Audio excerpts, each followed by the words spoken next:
আসসালামু আলাইকুম ভিউয়ার্স, কেমন আছেন সবাই? আশা করি সবাই ভালো আছেন। আলহামদুলিল্লাহ আমি অনেক ভালো আছি। তো আমার কাছে জিডিএল এর G601 এর একটি ফোন আছে। ফোনটির সমস্যাটি আপনারা নিজেরাই পাওয়ার সাপ্লাইয়ের দিকে তাকিয়ে দেখুন। আমি ফোনটির পাওয়ার প্রেস করলে 3 4 3 4 এমন করছে, ছেড়ে দিলে আবার 0 0 হয়ে যাচ্ছে। তো এই যে সমস্যাটি আমরা কীভাবে সমাধান করব দেখেন। আমরা কিন্তু ফোনটি খুলে হিট দিব না, পাওয়ার আইসিটি তুলেও রিভলভ করব না। প্রথমত আমরা যে কাজটি করব সেটি হলো আমরা কম্পিউটারে নিয়ে কানেক্ট করে দেখব যে আমাদের এই ফোনটিতে কম্পিউটারে পাচ্ছে কি না। যদি কম্পিউটারে না পাই সেক্ষেত্রে আমরা অন্য ব্যবস্থা নিব। তো স্টেপ বাই স্টেপ ফলো করবেন, কিভাবে ফোন কি সমস্যা হলে আপনারা কিভাবে ঠিক করবেন সেটি কিন্তু আজকে আমি আপনাদেরকে দেখাচ্ছি। তো কম্পিউটারে আমরা কম্পিউটার থেকে আমরা ম্যানেজমেন্টে যেয়ে আমরা দেখে নিব যে আমাদের ফোনটি ইউএসবি লাইনটি কম্পিউটারে কানেক্ট হচ্ছে কি না, আমাদের ফোনটিতে সফটওয়্যারের সমস্যা কি না আমরা দেখে নিব। এ ধরনের পাওয়ার সেন্স হলে কিন্তু সফটওয়্যারেরই সমস্যা হয়, সফটওয়্যার দিলে ঠিক হয়ে যায়। তো আমরা আগে সফটওয়্যার দিয়ে দেখব যে কি হয়। ফোনটি ইউএসবিটা আমি কানেক্ট করে দেখেন, এখানে কিন্তু চলে আসছে মিডিয়াটেক।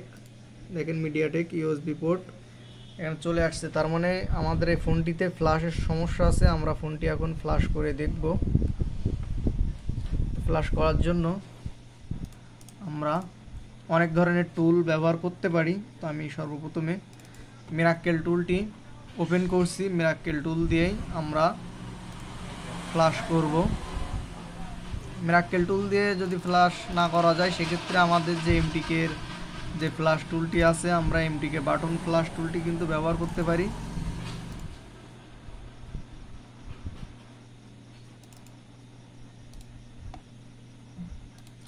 এই যে ফ্ল্যাশ টুলটি রয়েছে এমটিকে, আমরা এটি ব্যবহার করতে পারি। তো আমি প্রথমে মিরাক্কেল টুলটি ব্যবহার করব।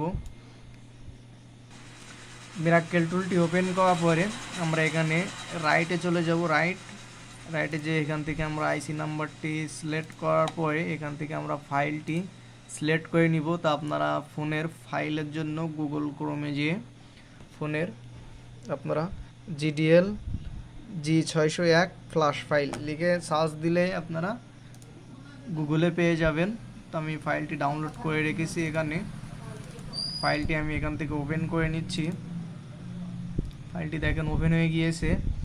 এবার স্টার্ট বাটনে ক্লিক করে আমাদেরকে ফোনটি কানেক্ট করতে হবে। তো তার আগে এখানে আমাদের এই লাইনটি না আসা পর্যন্ত একটু অপেক্ষা করতে হবে।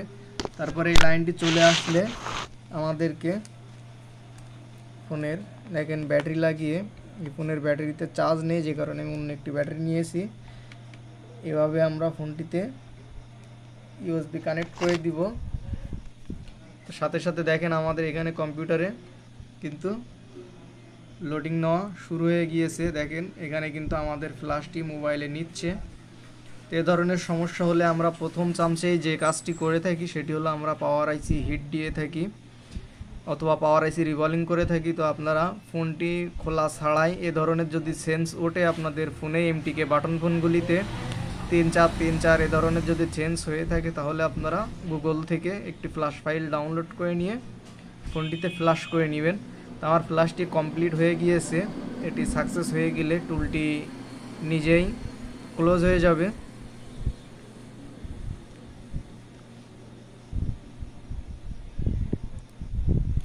দেখেন আমি কিন্তু ফোনটি এখনও এভাবে ব্যাটারি লাগিয়ে ধরে রেখেছি। এভাবে ধরে রাখবেন যতক্ষণ না পর্যন্ত আপনাদের সাকসেস হয়। তো আমার ফ্ল্যাশটি সাকসেস হয়ে গিয়েছে। এবার আমরা ফোনটির অন করে দেখার চেষ্টা করব।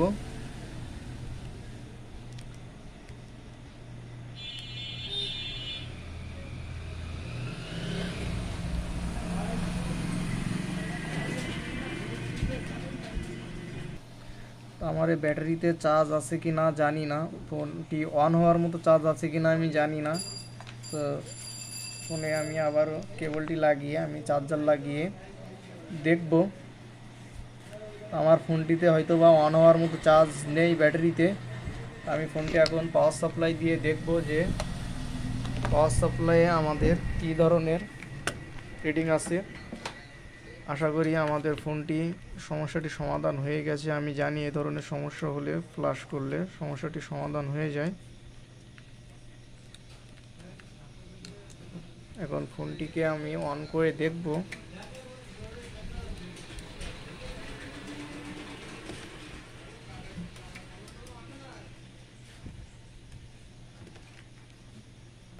এই ফোনটি পাওয়ার সাপ্লাই কানেক্ট করে নিয়েছি, এবার আমি অন করার চেষ্টা করছি। আপনারা পাওয়ার সাপ্লাই রিডিং দেখুন। আলহামদুলিল্লাহ আমাদের ফোনটির সমস্যাটি কিন্তু সমাধান হয়ে গেছে। আমাদের কোনো প্রকার কিন্তু ফোনটি খোলা লাগেনি, আইসি হিট দেওয়া লাগেনি, ব্যাটারি কানেক্টরটি এখানে খুলে গিয়েছে। তো আমরা এবার আমাদের ব্যাটারিটি ফুল চার্জ দিয়ে ফোনটি অন করব। আমাদের যে সমস্যা ছিল 2-3 চেঞ্জ করছিল, এই সমস্যাটি সমাধান হয়ে গিয়েছে। আপনারা এইভাবে বাটন ফোন একের পর এক চেক করে এ ধরনের সমস্যাগুলো আপনারা কিন্তু সমাধান করতে পারবেন। ধন্যবাদ।